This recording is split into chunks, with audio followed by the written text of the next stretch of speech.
Hey, welcome back to the Midnight Mystery Archive. And as we come to the completion of our Amy Bradley series, we are looking at One Final Witness Wednesday. And I am extremely fortunate to be joined by a gentleman named Mark Bassant. Is that correct? Did I say it right? Correct. Yes. All right, good.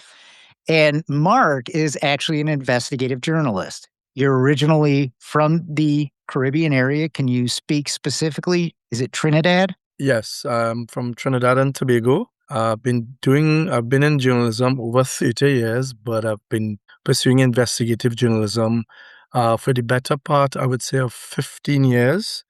Well, I went to school in Toronto at Ryerson University, where I got my BA in journalism, major in broadcasting. Came back to Trinidad back in 2006 after spending about 7 years in Toronto. And I think the bug for investigative bug really bit me around 2011. And I guess between that time, I've won a number of Caribbean Broadcasting Union investigative awards. I have 10 now within the last couple of years for various things from drug trafficking to corruption, the various a number of things, a lot of high profile things, assassinations of one of our state prosecutors here. So it has been fun wide, even tracking Jack Warner under FIFA, his sons. I traveled to the US. I've been to Dominican Republic, Panama about drug trafficking there. To Guyana as well for this impasse a couple years ago with Venezuela and so on. So I think, as you would have indicated, human trafficking has really morphed in this region where we see a lot of women from the Caribbean and South America fall victim to those trafficking networks. And I think these networks over the last 5 to 7 years have grown exponentially and have really, uh, operate on a level of sophistication because you have different tiers of persons involved, and then you have the complicity of law enforcement officers across the region who also aid and abet these traffickers and facilitate them for huge sums of money. Yeah, and I think that's really the main reason I have you joining me today is because you have really built a reputation as somebody who has really ingrained himself into understanding what trafficking looks like, especially in this region. And you have a unique perspective that, candidly, there really aren't many who can speak on this topic in this area of the world quite like you can. I feel flattered. I read a lot of stories about international journalists writing about human trafficking in Europe, North America, Central America, and so on. And I guess there's our network here. As I said to you, Trinidad has become one of those, Trinidad and Tobago, rather, has become one of those countries where you find that this has really skyrocketed, I would say, over the last 10 years when we had that mass exodus of Venezuelans over that period of time when Venezuela was in a crisis. But you also have women passing through here from Colombia, Venezuela, Guyana, and so on. And a lot of them are also trafficked into Dominican Republic and up the islands. So it stretches across. What we see here in Trinidad and Tobago is a huge number of Venezuelan and Spanish-speaking women that are caught in this trafficking network. You have persons in Venezuela, in Colombia, they put classified ads misleading persons. That is one of the very, old ways they do it. And now with social media and the advent of social media, you have different other alternative ways that they use to entice, to dupe, to, have these persons, these women, think that they have a better life in one of these countries to be able to assist their families who are back home. So they target a lot of lower class women, women in those lower class families, young women, and so on. And when they come here and they go up the islands, of course, the story is rather different. Their passports are seized. They're made to work in brothels, and they're told that they have to work their debt off before they're allowed to have their passports. Of course, that's a distant dream because they can never work out the debt. Yeah, so that's a really interesting description, because one of the unique things about Amy Bradley's case is there is one eyewitness sighting, and it was in a brothel. And, there's clearly a power dynamic. There are men there who appear to be handling the person believed to be Amy. Yes. And the implication is there was some sort of debt that was being worked off. From your experience, is that generally what they use to control a lot of these women outside of the fact that they're just vulnerable?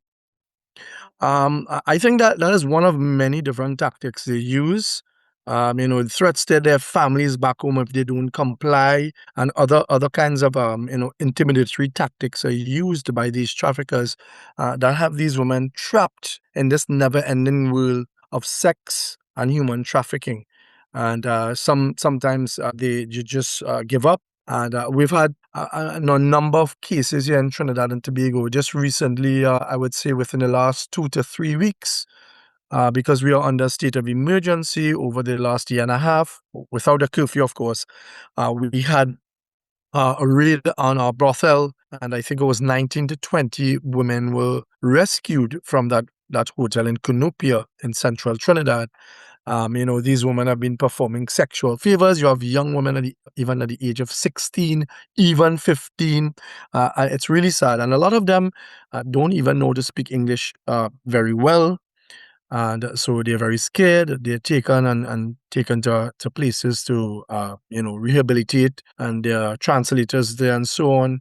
And it's difficult for some of them to reintegrate themselves into the society in Venezuela, maybe because their families, they don't have anyone there, or if they go back there, they face a tougher time. And then, of course, the authorities look down on these people who flee the countries there, and they're punished in some way or the other. So it has become a perennial problem here in Trinidad and Tobago. And I believe up the islands, it has also increased, in places like St. Martin, you have that prostitution ring and so on, and as well as places like St. Lucia and perhaps Jamaica and Barbados, where these things are becoming more and more of an issue and a problem uh, because these networks are really stretching themselves out far and wide.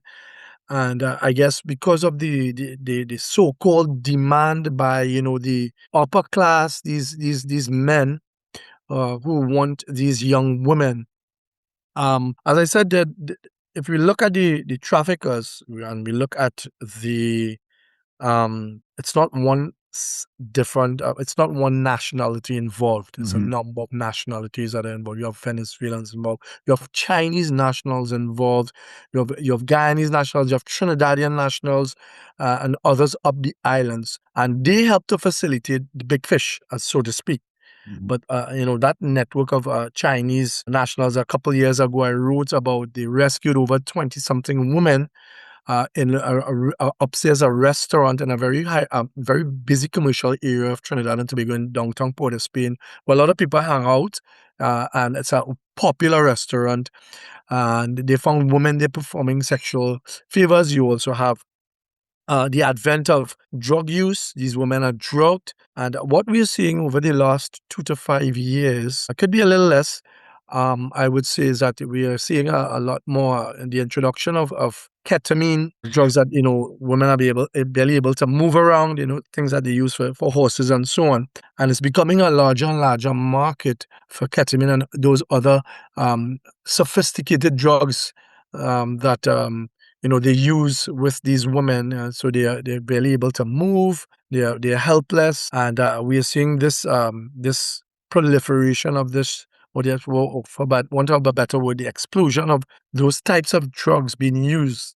You also have meth and all these different drugs being used now. So it's like human trafficking, sex trafficking, drug trafficking, and then you have persons also arms trafficking. It's all tied into one, because sometimes when boats leave Venezuela in the dead of the night to come to Trinidad, and for those persons who are not familiar with the geography of the area, the southwestern peninsula of Trinidad is about 7 miles away from Venezuela. Guiria, area called Guiria, or thereabouts. And there are other tributaries and rivers you go through the Orinoco, you get to Tocopita. I've been there. I spent about a week, and a half there some time back. just when Venezuela was going through the crisis. So there's also, the traffickers pay a lot of these native persons to do certain things for them along these tributaries, maybe to hold women who are trafficked for a couple of days before they move on, if they're being tracked and so on. So, coming from the South American mainland into the Caribbean, Trinidad being one of those places where you see a lot of Spanish-speaking women and working in brothels, working in restaurants, working in bars. Some work in legitimate restaurants and bars, but what happens there as well? There's a couple of them that they are they are cajoled into, by the managers and so on to have pay for sex or with patrons at some of these bars, and their rooms there they go and they do such, and then they come back out to work and so on. So it might appear that they're not actually being a victim of sex trafficking, but they are. It's just that they're in a legitimate work environment. And that's the allure for a lot of working men, seeing these young Spanish speaking women, shapely and so on, dressed a certain particular way to entice them, because they are commanded to do such. And a lot of these women, I've had the opportunity in the past to speak to some of these trafficked victims for stories I did for television as well as for newspaper. And the interview I did with one of them, she was about 16 years of age. 16. Spoke That's about being continuously raped by 4 and 5 men every night. it's a horrifying thing, and one of the things that I think is most disturbing is, not only the age of some of the girls that, you have talked to directly who have lived through this. It's the fact that it seems to be in that region of the world. It is, it's not just one area. It seems to be very widespread in that area of the world. And when you reference networks, you know how many roughly, or an estimate, how many networks are operating in the Caribbean? Wow, it's a good question. I don't want to venture a guess because I know sometimes they're morphing, they're developing, there are new ones popping up, smaller ones that eventually grow. But we know that for these networks to operate in sync, or for these networks to grow and work, they also have, on the other side of that coin, the complicity of law enforcement. And you have them from a variety of areas. You have police officers, you have immigration officers, you have army personnel, you have Coast Guard personnel across the board that are involved in ensuring, okay, if there's a boat trafficking women, they're brought on shore, make sure that there's safe passage. You might have police officers that escort these women in vehicles to the trafficker's house. And I've known that has happened on many occasions over the last 15 odd years or more. As I told you before, human trafficking was something that was literally, as you said about America, very little or unheard of for quite a while, especially in this region. But as time has elapsed, I would say over the last 15 years, we have seen an explosion of human trafficking for one reason or the other. And I think, if memory serves me right, it's the largest economy in the world in terms of monies made, uh, before even drug trafficking or gun smuggling. Yeah, I've heard some Yep. obscene numbers in terms of how much money is generated through this. It to the point it's frightening, but you actually just kind of led me into one of my next questions, because it always comes back to, how do these things continue to be able to happen and nobody's able to put a stop to it? And you alluded to it. There's a lot of corruption involved. Yeah. Can you speak a Definitely. little bit to that? Well, usually what happens, I know you're familiar, the US Embassy would usually send out a tip report every year about various countries across the Caribbean and, of course, across the world in terms of their rating and so on. And Trinidad was I think, at tier 3 for quite a while. And I think we just recently got to tier 2. Tier 1, you're really perfect. And one of the things that I can tell you about why we kind of shifted to that is because we only really introduced the human and trafficking persons, I think, in 2015 or 2016 as a law. Yeah. And we only, in that 11 years, I can safely tell you that there have probably only been 2 convictions. And those 2 convictions, I can tell you, have been quite recent. One within the last 6 or 8 months, if memory serves me right. And one was an absentia of a guy that escaped.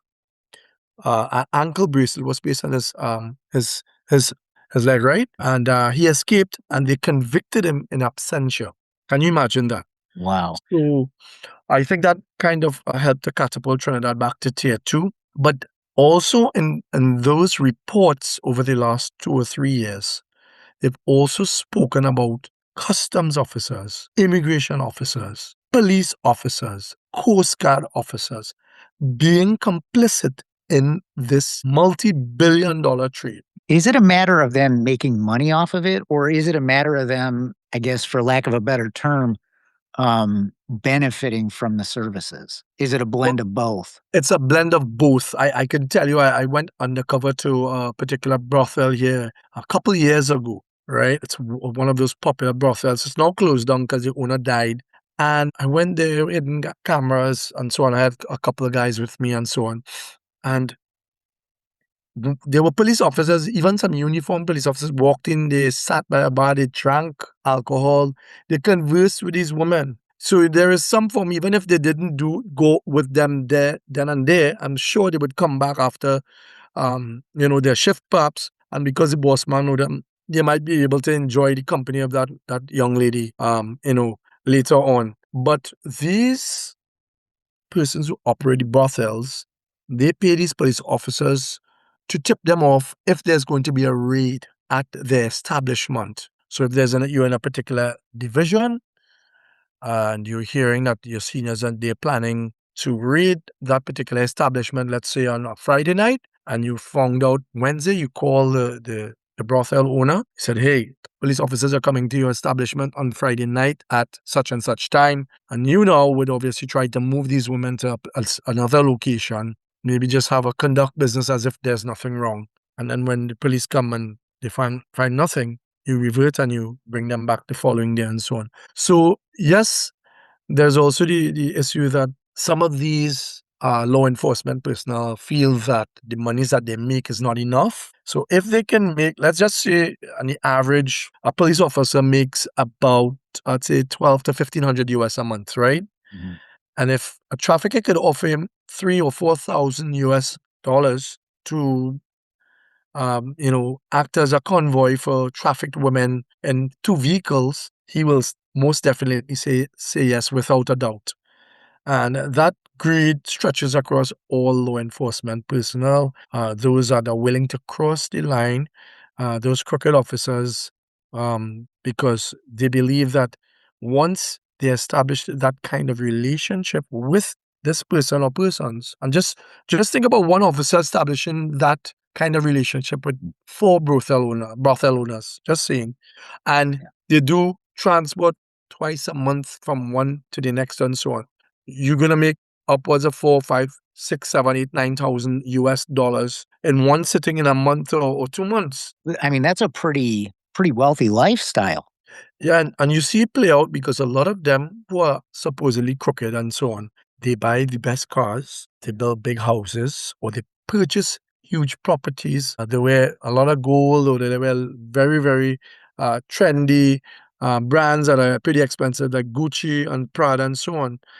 And you often wonder, how does a customs officer or immigration officer afford to be wearing a Gucci shirt that's like 1,000 US dollars, Sure. and that's like 90% of his salary, right? Yeah. So I think that is a significant part of the problem, not just in the Caribbean but across the world. We're seeing that, and that is a stumbling block in being able to arrest this problem of human trafficking. Now, you referenced that they can often be used in scenarios to help transport some of the victims. And I think that's a really interesting question because the unique thing about Amy's case is some eyewitnesses, she's been cited over a period of time in different countries, Barbados, Curaçao.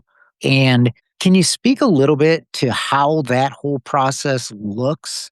Is it common for a network that's operating, say, in Trinidad to move some of those victims to different areas to continue to make money, but maybe to get some attention off of them? Yes, that is very common, and it's not now that they've been doing that. I actually, it's so ironic that I spent some time in Barbados way back when, And sometimes you there's certain areas you want to go just to see, because as a journalist you're curious. So I had some friends wanted to go have a drink, and they said, let's go to this place. So I was like, it was a strip joint, but Mhm. it was like really strict security and so on. So we went in, you were having drinks and so on, and a girl was having a chat with me. She sat next to me with some other persons, and I was like, what are you doing here? She said, well, I was working in the Dominican Republic. And she could have been mid-20s.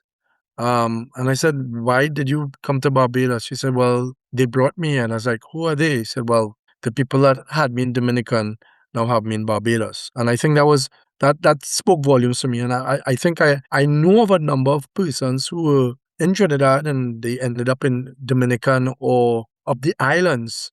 A lot of these Venezuelan women, they moved around, Mhm. and then they're bringing new batches into Trinidad or into Barbados or into, St. Martin, as the case maybe, Guyana and so on.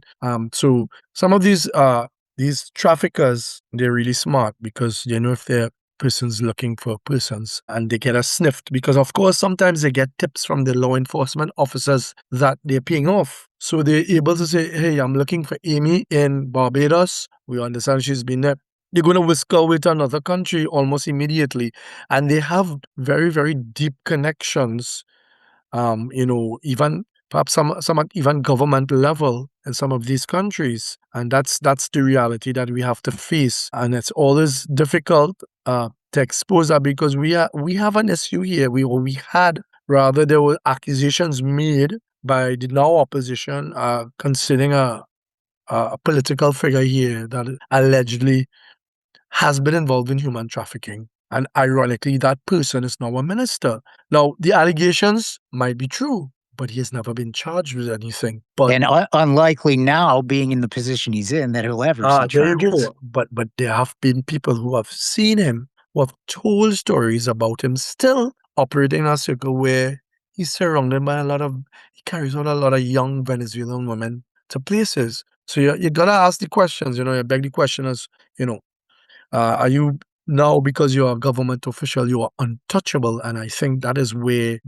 another problem lies, in being able to break through that wall, and call out these persons with empirical evidence and factual information provided by sources. And that's what our jobs as investigative journalists, we need to do. I wrote a piece years ago involving two or three police officers that had a network of people. It took a while, but within a year, they arrested one of the officers and he was charged. The other one, incidentally, denied it. And this is somebody that, the other one, I knew this guy from going to school with him at college level. And I went to this guy at his police station and asked, I understand you are one of those persons heavily involved in human trafficking in this area. I'm not involved in that. And then I got a lot of stories where he had women in captivity at houses, and I went to these houses, and there were women looking through the louvers through a burglar proof. And believe it or not, I wrote a story about him 2 years ago. He was trying to traffic women out of Venezuela, and he was held. And he wrote a letter. He was held. He's in jail, and I got a copy of the letter asking for help. Da da da da. They say I'm involved in human trafficking. So therein lies, as I said, it came back to bite him in the butt, because he went to a foreign country where he was trying to get women out back to Trinidad, and they caught him. Yeah. So one of the things too that, you know, the majority of the audience for the podcast is American. And I told you before we started recording that really up until the last 5, 10 years, the notion of human trafficking was not something that most Americans understood or even realized how pervasive a problem it was. Yeah. So for people outside of the Caribbean, what is most misunderstood about trafficking in the Caribbean? Well, that's a loaded question. What is most misunderstood? I don't think that they understand that there are even persons in North America that are also involved in human trafficking and pulling the strings, so to speak. And they perhaps like exotic women, from the Caribbean, South America. The network of these human traffickers are far and wide. Don't think because it's happening in the Caribbean or in Europe that they aren't enablers in North America, in Europe, or Asia or Africa. So I think they have to look at this in a holistic manner, because it affects every single country in the world. And I think when you're a tourist in a country where you've heard stories of women disappearing and they're never found, like Amy and others in the past, you have to wonder, and you have to be cautious that the human trafficking network is huge. It's a big business, and we must never lose sight of that. And I think there was this app. I met this couple. I was actually in Puerto Rico for investigative journalism network some time ago, and it's an app where if you see a woman you believe is being trafficked or in a brothel, like, take a picture of her and you post it on, and there's like they do a search to see if where this person is from, etc., etc.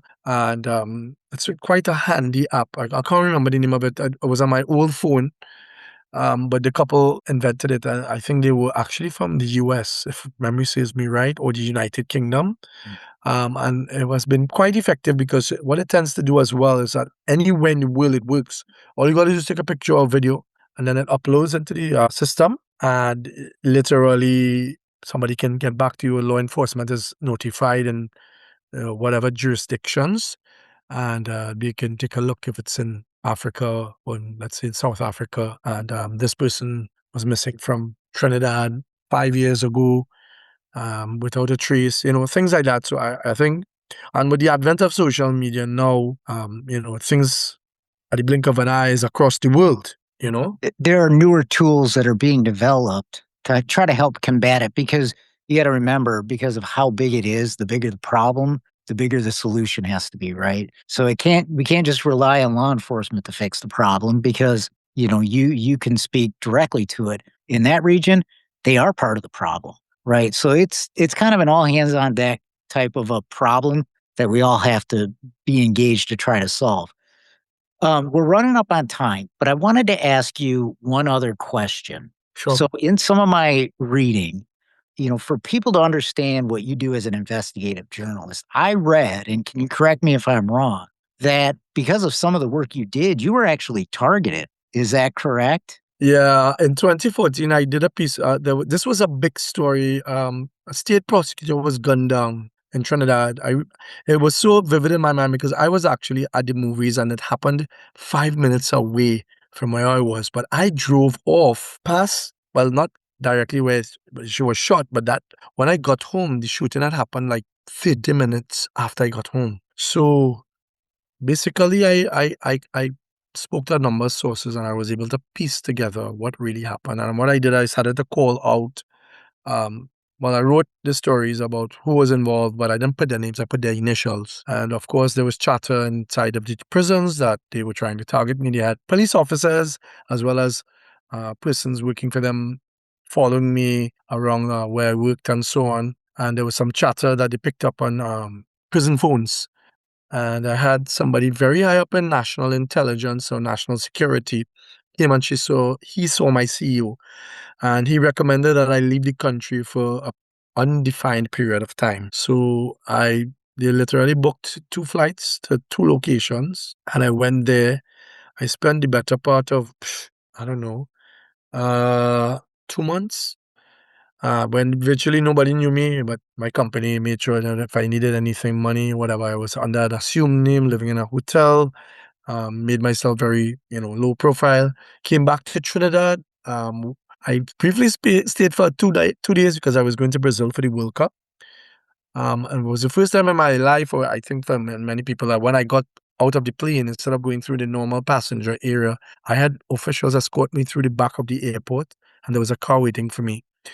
When I came back to Trinidad after the World Cup 3 weeks later, well, at least the first part of it, I actually had two bodyguards for the better part of 6 months, 24/7, everywhere I Wow. went. Yeah, Uh, I think that's important because, when you do things like you do investigative journalism, you often find yourself in the midst of some pretty frightening stuff. And there is a very, very real risk for what you do. And I got to tell you, I am coming up on time. I got to tell so you, when I've read some of the stuff that you've done, the knowledge that you've built up on trafficking in the region, I can't thank you enough for taking time to talk to me and share some of your insights. I know my audience is going to really appreciate it. Mark, is there anywhere that people can find some of the stuff that you do if they want to read more? Yeah, you can find a lot of my stuff on Muckrack, right? You'll see a Yep. lot of it there. Just type muckrack.com and you just type my name, Google it. Before I let you go, a quick word about what comes next. This series took about 7 months from start, and now we're coming up on the finish. No network funded it. No sponsor shaped it. Just the evidence and the belief that Amy Bradley's story deserved to be told. If you want the Midnight Mystery Archive to keep doing this kind of work for the next case, the next family, the next question that deserves a real answer, the best way to make that possible is to become a patron. 3 tiers at patreon.com/Midnight Mystery Archive, starting at $5 a month. Every dollar goes directly into the next investigation. No ad revenue, no network deal, just listeners who think this work matters. In addition to that, 15% of all Patreon donations will be donated to the Charlie Project. I'd be grateful to have you with us. The link is in the show notes. We'll see you next time.